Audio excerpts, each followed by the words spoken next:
বাংলাদেশের ইতিহাসে ২০২৪ সাল কি এক রূপান্তরের বছর? শুধু সরকার পতনের জন্য নয়, পুরো রাষ্ট্র কাঠামোর ভিত নড়ে উঠেছিল। সে বছরের সবচেয়ে গুরুত্বপূর্ণ শব্দ জুলাই ঘোষণাপত্র। এই ঘোষণাপত্র শুধু রাজনৈতিক একতা নয়, বরং এটি ছিল এক সামাজিক, আইনি এবং কূটনৈতিক চ্যালেঞ্জও। শেখ হাসিনার দীর্ঘ ১৫ বছরের শাসন ব্যবস্থার বিরুদ্ধে সরাসরি বাংলাদেশের মানুষেরই অবস্থান। প্রিয় দর্শক, আজকে প্রাসঙ্গিক প্রসঙ্গে আমরা আলোচনার বিষয়ে বেছে নিয়েছি জুলাই ঘোষণাপত্র। আপনারা জানেন ২০২৪-এর ৫ জুলাই থেকে ৫ আগস্ট বাংলাদেশে এক নজিরবিহীন গণ অভ্যুত্থানের সাক্ষী হয়। আজকের আলোচনায় আমরা সেই প্রশ্নগুলো খুঁজবো। ঠিক কি কি প্রশ্ন নিয়ে আজকে আলোচনা করব, তার আগে আমি আমার প্রথম কলকাতার ডেপুটি এডিটর, আমার সাংবাদিক বন্ধু, গবেষক পরমাশিস খোসরায় তোমাকে স্বাগত জানাচ্ছি প্রথম কলকাতা স্ক্রিনে। প্রিয় দর্শক, আপনারা যে যেখান থেকে দেখছেন, আমার বিশ্বাস সবাই সুস্থ আছেন, ভালো আছেন। তবে এই মুহূর্তে সারা পৃথিবীতে একটি যুদ্ধকালীন আবহ তৈরি হয়েছে। ইসরায়েলের আগ্রাসন চলছে গাজা এবং ইরানে, এবং হাজার হাজার মানুষ এই ঘটনার শিকার হচ্ছেন এবং প্রচুর সংখ্যক মানুষের মৃত্যু হয়েছে। এই যুদ্ধাবস্থায় বা এই যুদ্ধে যারা হতাহত হয়েছেন তাদের পরিবারের প্রতি গভীর সমবেদনা এবং এই যুদ্ধের তীব্র নিন্দা জানিয়ে আজকের আমাদের আলোচনায় আমরা শুরু করছি। এবং আজকের আলোচনায় আমরা মূলত যে বিষয়গুলো খুঁজে বার করার চেষ্টা করব সেটি জুলাই ঘোষণাপত্র আসলে কি, কেন শেখ হাসিনাকে দেশ ছাড়তে হয়েছিল, আন্তর্জাতিক ট্রাইব্যুনালে বিচার কি অবস্থা চলছে,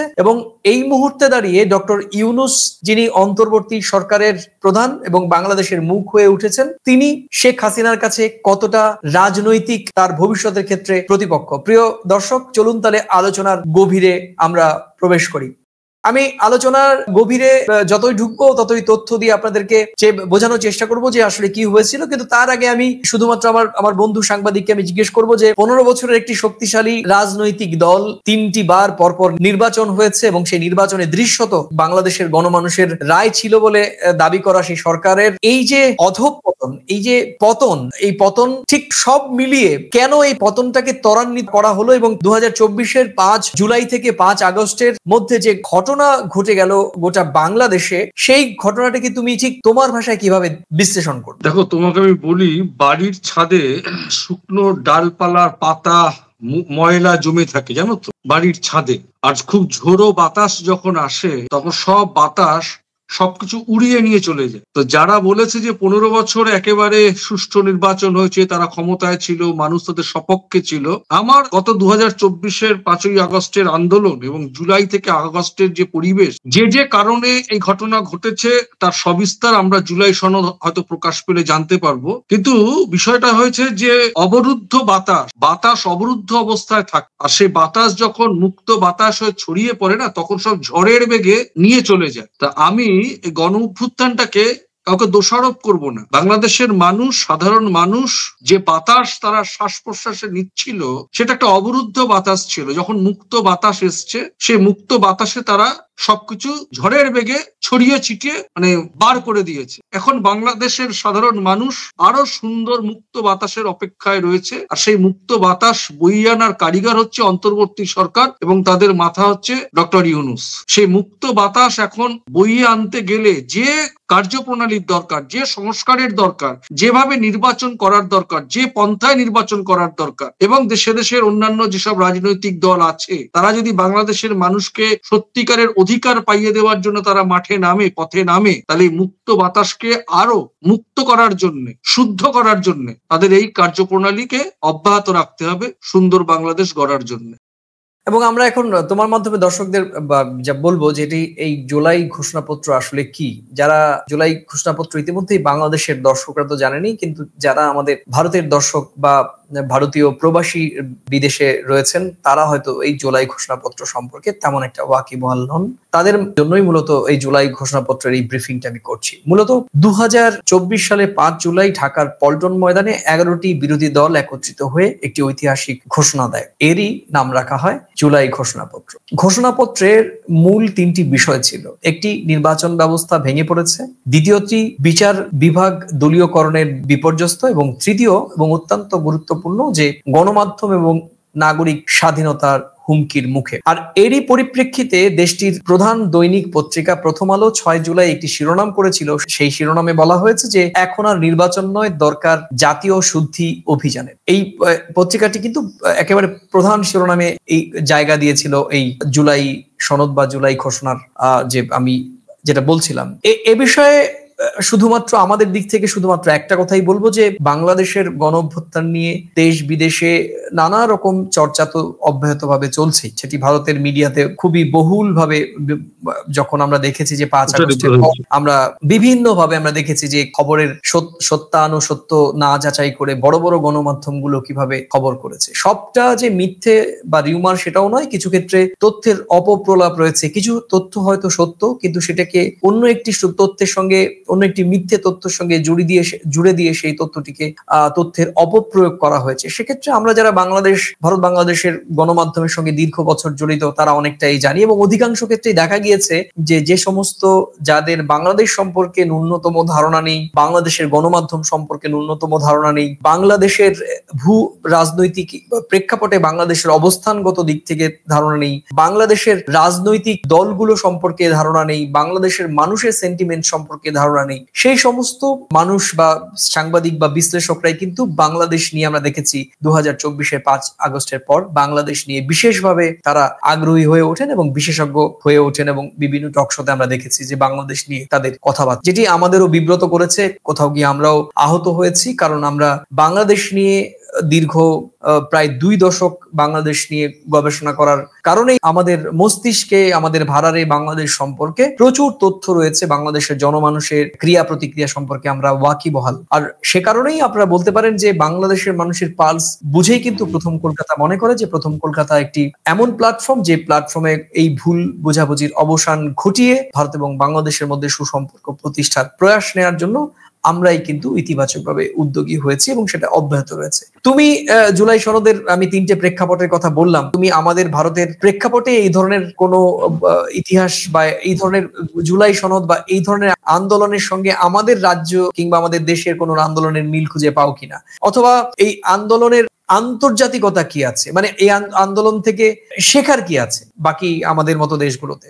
দেখো, আমার এটা মনে হয়েছে যে এই আন্দোলন থেকে শেখার মতন, এই আন্দোলনটা আমি আগেও আমাদের প্রথম কলকাতার ইয়েতে বলেছিলাম যে আন্দোলনটা যে শুধু বাংলাদেশের যেসব রাজনৈতিক দল রয়েছে তাদের কাছে একটা ওয়ার্ন বা তাদের কাছে একটা সতর্ক করে দেওয়া বা তাদের কাছে একটা থ্রেট। এই বাংলাদেশের গণ অভ্যুত্থান হতে পারে দেশটা ছোট, কিন্তু মানতে হবে সেই গণ অভ্যুত্থানের জন্য কিন্তু সেই সরকারে থাকা প্রধানমন্ত্রী কিন্তু দেশ থেকে পালিয়ে অন্য এক প্রতিবেশী রাষ্ট্রে এসে আশ্রয় নিয়েছে। এটা কিন্তু মানে অস্বীকার করার কোনো জায়গা নেই। এবং প্রায় 10 মাস অতিক্রান্ত সেই জায়গা থেকে দাঁড়িয়ে বাংলাদেশের সে আওয়ামী লীগের যে সাধারণ সম্পাদক ওয়াহিবুল কাদের এবং তাদের যিনি স্বরাষ্ট্রমন্ত্রী, প্রাক্তন স্বরাষ্ট্রমন্ত্রী, তারা সব মিডিয়ার কাছে, ইন্ডিয়ার অনলাইন মিডিয়ার কাছে বিভিন্ন সাক্ষাৎকার দিচ্ছে। সেই সাক্ষাৎ কিন্তু একেবারে রোমহর্ষক যেটাকে বলা হয়। এগুলো কিন্তু যদি বলো যে ভারতবর্ষের এত বড় দেশ, এত বড় গণতান্ত্রিক দেশ, এতগুলো রাজ্য, আমাদের এতগুলো রাজ্যের সরকার আছে, কেন্দ্রের সরকার আছে, গোটা পৃথিবীর কাছে কিন্তু এটা একটা মেসেজ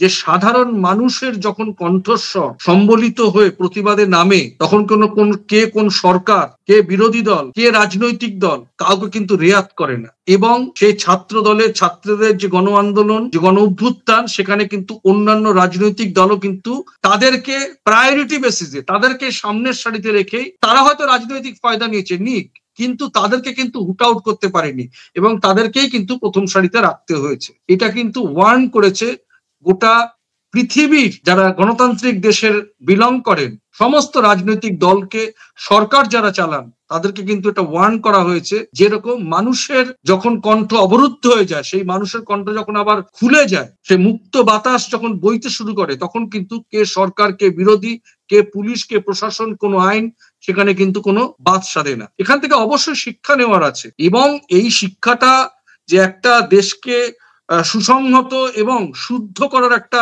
জায়গা তৈরি করতে পারে। মানে গাছের যেমন সার দেওয়া হয়, একটা শুদ্ধ বাংলাদেশ গড়ার ক্ষেত্রে, শুদ্ধ দেশ যেখানে কোনো অরাজকতা থাকবে না, কোনো মানে 2 নম্বরই থাকবে না, ভ্রষ্টাচার থাকবে না, মানুষের অধিকার যেখানে দীর্ঘদিন ধরে লঙ্ঘিত হয়েছে সেগুলোকে রোধ করা যাবে। এই গণ অভ্যুত্থান একটা মানুষের কি বলবো, মানুষের অধিকারের একটা নতুন করে বার্তা দিয়েছে। গোটা বিশ্ব সেটা দেখেছে এবং এটা আমি বলছি না, গোটা বিশ্ব এটা নিয়ে কিন্তু আলোচনার একেবারে সেই সময় কিন্তু এই ঘটনা কিন্তু গোটা বিশ্বের সমস্ত লিডিং মিডিয়াতে একেবারে প্রথম সারিতে কিন্তু স্থান পেয়েছে, সেটা আমরা সবাই জানি এবং আমরা দেখেছি। তুমি বলছিলে যে সমাজ মাধ্যমের কাছে পৌঁছে যাবে, কিন্তু তুমি এটা তো জানো যে জুলাইয়ের যখন আন্দোলনটা দানা বাঁধতে শুরু করলো তখন কিন্তু তৎকালীন শেখ হাসিনা সরকার কিভাবে ইন্টারনেট সংযোগ বন্ধ করে দিয়ে সমাজ মাধ্যমকে রুদ্ধ করবার জন্য তৎপরতা চালিয়েছে এবং তার ফলাফল কিন্তু আমরা দেখেছি যে 5 অগাস্ট। তুমি যেটা বলছিলে যে এই আন্দোলন থেকে গোটা পৃথিবী যারা গণতন্ত্র প্রিয় মানুষ, গণতান্ত্রিক চর্চায় বিশ্বাস করেন বা গণতান্ত্রিক ভাবে মুক্ত হাওয়ায় শ্বাস প্রশ্বাস নিতে চান, তারা কিন্তু এই আন্দোলন থেকে তারা অক্সিজেন পাবেন। বা এটা একেবারে অনিবার্য সত্য যে এই আন্দোলনে কিন্তু নিরস্ত্র মানুষ, সাধারণ মানুষ, খেটে খাওয়া মানুষ, ছাত্র এবং তাদের অভিভাবক, স্কুল শিক্ষক, সকল স্তরের মানুষ এবং সাংবাদিক, গণমাধ্যম কর্মীদেরও আমরা দেখেছি তারা রাস্তায় নেমে এসে আন্দোলন করেছে। এবং এই আন্দোলনটা একটা মূলত অনেকগুলো কারণই সেখানে উল্লেখ হয়েছে জুলাই ঘোষণাপত্রে, কিন্তু প্রধানত আমরা, তুমিও জানো, তুমিও দীর্ঘ বছর প্রায় 1.5-2 দশক ধরে আমরা বাংলাদেশের গণমাধ্যমের সঙ্গে যুক্ত, দেখেছি যে নির্বাচনী ব্যবস্থা কার্যত একেবারে একটি ধ্বংসস্তূপে পরিণত করেছিল আওয়ামী লীগের সরকার। এখানে বিরোধী রাজনৈতিক দলের কাউকে নির্বাচনে যাতে তারা অংশগ্রহণ করতে না পারেন এবং রাজনৈতিক বিরোধী শীর্ষ রাজনৈতিক নেতাদের মামলা, হামলা, গুম, বিভিন্ন রকমের হুমকি দিয়ে তাদেরকে বিভিন্নভাবে তাদের রাষ্ট্রীয় সব গোয়েন্দা সংস্থাকে পেছনে লাগিয়ে লেলিয়ে দিয়ে তাদেরকে নানা কৌশলে যাতে নির্বাচন থেকে দূরে থাকে কিংবা নির্বাচনে অংশগ্রহণ না করে, সব ধরনের কিন্তু চেষ্টা আমরা দেখেছি করেছে। এগুলো কিন্তু বাংলাদেশের মানুষ, আন্তর্জাতিকভাবে যারা বাংলাদেশকে নজরে রাখেন তারা কিন্তু সবাই বুঝতে পেরেছিলেন, কিন্তু মুখ ফুটে বলার সাহস হয়নি বা সেই পরিবেশ তৈরি হয়নি যেটি কিন্তু তৈরি হয়েছিল এই জুলাই সনদের মধ্য দিয়ে এবং যার একেবারে পরিণতি হয়েছে 2024-এ 5 আগস্ট। এই জুলাই সনদের যে বাস্তবায়ন সেটা কিন্তু এই বাধ্য হয়েছেন যে তিনি দেশ ছেড়ে, অথচ তিনি বঙ্গবন্ধুর কন্যা, তিনি বলেছেন যে কোনোভাবেই দেশ ছেড়ে তিনি পালাবেন না, তারপরেও তাকে দেশ ছেড়ে যেতে হয়েছে এবং তার সমর্থক, তার দলের লক্ষ লক্ষ সমর্থকদের কার্যত একেবারে অনিরাপদ একটি জায়গায় ফেলে দিয়ে কিন্তু শীর্ষস্থানীয় নেতারা, অধিকাংশ নেতৃত্ব কিন্তু দেশ ত্যাগ করেছিলেন। দু রকমের বক্তব্য পাওয়া যায়। একদল বলেন যে শেখ হাসিনা পালাতে বাধ্য হয়েছে, অন্য একটি মতাদর্শ বলে যে শেখ হাসিনা নিজেই দেশ ছেড়েছেন। যাই হোক, এই বিতর্কিত বিষয়। এবং একই রকম ভাবে আওয়ামী লীগের নেতাদের কথাও বলবো, তারাও বলছেন যে তারা বাধ্য হয়েছেন, আবার একটা পক্ষ বলে যে না, তারা আসলে দেশ থেকে পালিয়েছেন। এটা অবশ্য সময় বলবে। আর এবার আসি যে এই যেটা আমাদের আলোচনার সেকেন্ড পার্ট, যে শেখ হাসিনার, জানো তুমি, 24 বা 26 তারিখে তাকে পত্রিকায় বিজ্ঞাপন দিয়ে তাকে আদালতে তাকে আবার হাজির হতে হবে। পরমাশিস, তুমি জানো যে তারই গড়া আন্তর্জাতিক ট্রাইব্যুনাল, যেখানে বঙ্গবন্ধুর হত্যার বিচার হয়েছে এবং কয়েকজনকে ইতিমধ্যে তিনি শাস্তিও দিয়েছেন, সেই আদালতে কিন্তু শেখ হাসিনার বিচার হচ্ছে এবং সেই আদালতের বিচার ইতিমধ্যেই তুমি জানো যে দলটির সাধারণ সম্পাদক ওবায়দুল কাদের তিনি বলেছেন যে এটি ক্যাঙ্গারু কোর্ট এবং এই আইনি ব্যবস্থা তারা মানেন না, কিন্তু এই আইনের প্রতিষ্ঠা কিন্তু তারাই করেছিলেন। কিভাবে দেখছো তুমি? দেখো, আজকে ওবায়দুল কাদের সাহেব এই কথাটা বলছে ঠিকই, কিন্তু এই আন্তর্জাতিক যে ট্রাইব্যুনাল এটা ওনাদের হাত দিয়ে তৈরি এবং বঙ্গবন্ধুর শেখ মুজিবুর রহমানের হত্যার ঘটনার বিষয়ে এখানে যতদূর জানি সেখানে আইনি প্রক্রিয়ার মধ্যে দোষীরা সাব্যস্ত হয়েছে, কেউ কেউ সাজা পেয়েছে। এখন বিষয়টা তখন কিন্তু বাংলাদেশের মানুষ এই ট্রাইব্যুনালটাকে কিন্তু মান্যতা দিয়েছিল, আর সেই মান্যতা দেওয়ার জোরেই কিন্তু জিনিসটা সংঘটিত হয়েছিল এবং আইনি প্রক্রিয়ার মধ্যে কিন্তু আইন প্রক্রিয়া চলেছে এবং দোষীরা শাস্তি পেয়েছে, দোষী সাব্যস্ত হয়েছে। এখন বিষয়টা হচ্ছে যে ওবায়দুল কাদের উনি এটা মান্যতা দিল কি দিল না, এটা ওনার রাজনৈতিক দল থেকে, ওনার স্ট্যান্ড পয়েন্ট থেকে উনি বলছেন, কিন্তু বাংলাদেশের মানুষের মন তো মানতে হবে, তাদের বক্তব্য তো জানতে হবে, তাদের মান্যতাটা থেকে আপনারা অস্বীকার করছেন। আন্তর্জাতিক ট্রাইব্যুনাল আপনাদের হাতে গঠন করা, আপনারা তাদেরকে যাদেরকে শাস্তি দিয়ে গেছেন, দোষী সাব্যস্ত করে গেছেন, তাহলে সেগুলো কি ভুল ছিল? আমি কিন্তু কাউকে দোষারোপ করছি না, আমি নিরপেক্ষভাবে বলতে চাই, আমার হাতে একটা গঠন করা জিনিস, সেইখানে আইনি প্রক্রিয়ার মধ্য দিয়ে আমি ওকে দোষী সাব্যস্ত করলাম এবং বাংলাদেশের মানুষ সেটা মান্যতা দিয়েছে এবং বাংলাদেশের মানুষ আমাকে মান্যতা দিয়ে 15 বছর ক্ষমতায় রেখেছে। আপনি সেই ট্রাইব্যুনালকে মানতে চাইছেন না, তাহলে তার মানে যাদেরকে আপনারা দোষী সাব্যস্ত করেন তাদের ভুল ছিল।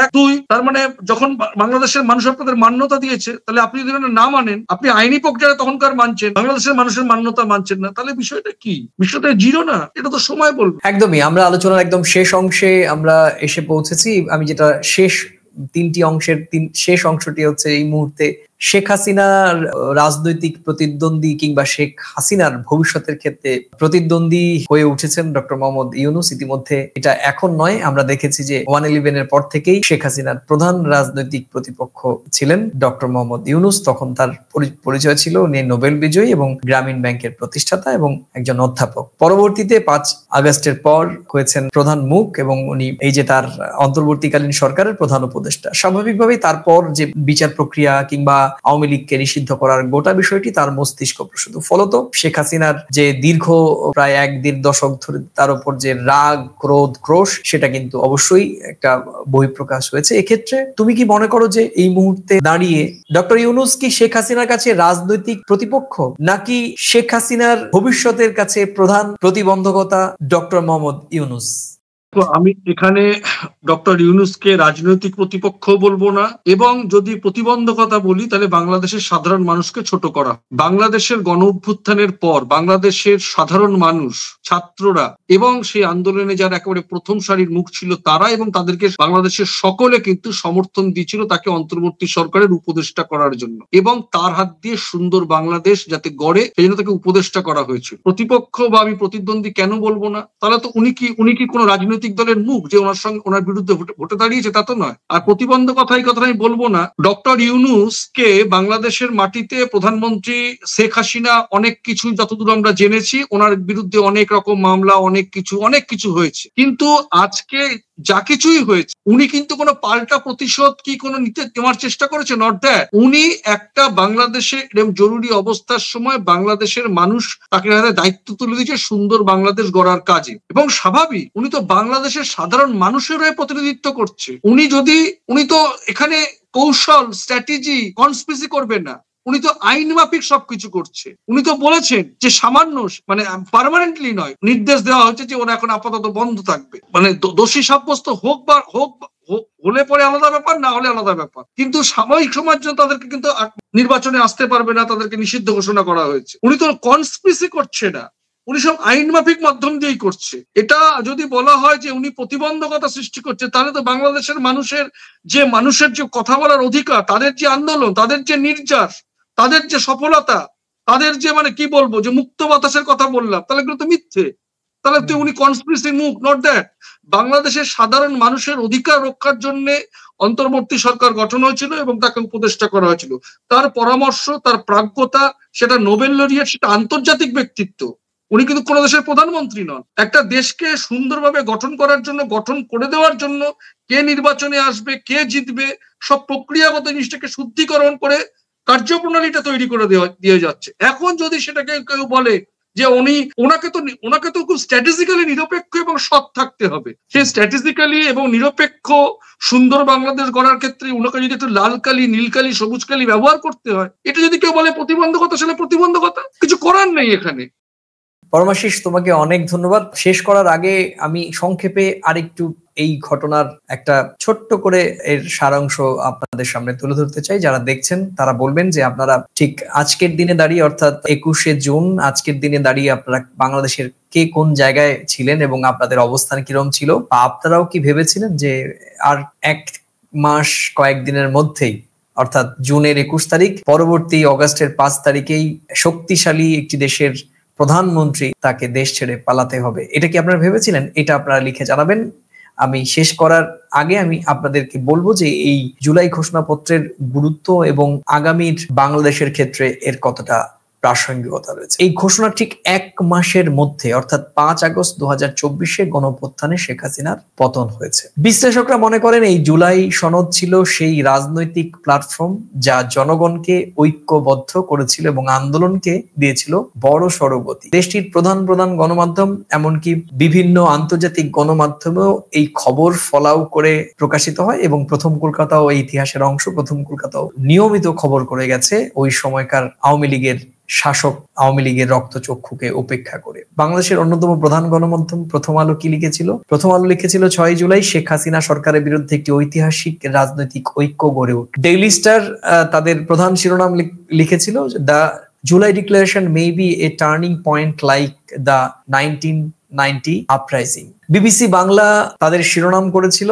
সরকার পতনের ডাক নয়, এই ঘোষণা এক রাষ্ট্র পুনর্গঠনের দাবি। অর্থাৎ গণমাধ্যমগুলো কিন্তু আজ পেয়ে গিয়েছিল, কারণ জনগণের মাধ্যম, গণমাধ্যম, তারা তো বুঝবেই, তারা মানুষের পালস বুঝেই তো পত্রিকাটি চালান, এবং এই কারণেই প্রথম আলো, ডেইলি স্টার এবং বিবিসির মতো গণমাধ্যম। এবং আমরাও চেষ্টা করেছি যে আমাদের ক্ষুদ্র পরিসরে প্রথম কলকাতার যারা দর্শক আপনারা নিয়মিত দেখেন, তারা ইচ্ছে করলে আজকের দিনে দাঁড়িয়ে আমাদের কি ভূমিকা ছিল, ইউটিউবের প্রত্যেকটি ভিডিও রয়েছে, ফেসবুকেও প্রচুর আমাদের ভিডিও রয়েছে, আপনারা সেটা দেখতে পারেন। এবং আমি আশা করব শুধু আপনারা যারা নিয়মিত ইউটিউবে দেখেন আমাদের বিশ্লেষণ, তাদের জন্য আমি বলবো যে আপনারা যারা ফেসবুকে দেখেন তারাও কিন্তু এখন থেকে আমরা দুদিন ধরেই নিয়মিতভাবে আমাদের এই টক শো সেখানেও আপলোড করছি, এবং আপনারা ইচ্ছে করলে আমাদের এই টক শো ফেসবুকেও দেখতে পারেন। জুলাই সনদের পরিণতি নিয়ে কথা বলবো। জুলাই সনদের পরিণতি প্রায় দৃশ্যমান ইতিহাস সাক্ষী। আগস্টের শেখ হাসিনার দেশ ত্যাগ, অন্তর্বর্তীকালীন একটি সরকার গঠন, আন্তর্জাতিক ট্রাইব্যুনালে মামলা গ্রহণ এবং নতুন নির্বাচনের প্রস্তুতি, এটাই বাস্তবতা। এবং সবশেষে বলবো, জুলাই সনদ ছিল গণতন্ত্র পুনরুদ্ধারের জন্য এক যুগান্তকারী রাজনৈতিক ঘোষণা। এটি শুধু সরকারের বিরুদ্ধে আন্দোলনের দলিল ছিল না, বরং একটি নতুন রাষ্ট্রচিন্তার সূচনা, যেখানে গণতন্ত্র, জবাবদিহিতা ও মানবিক অধিকার ছিল মূল ভিত্তি। আজকের আলোচনায় এখানেই ইতি টানছি।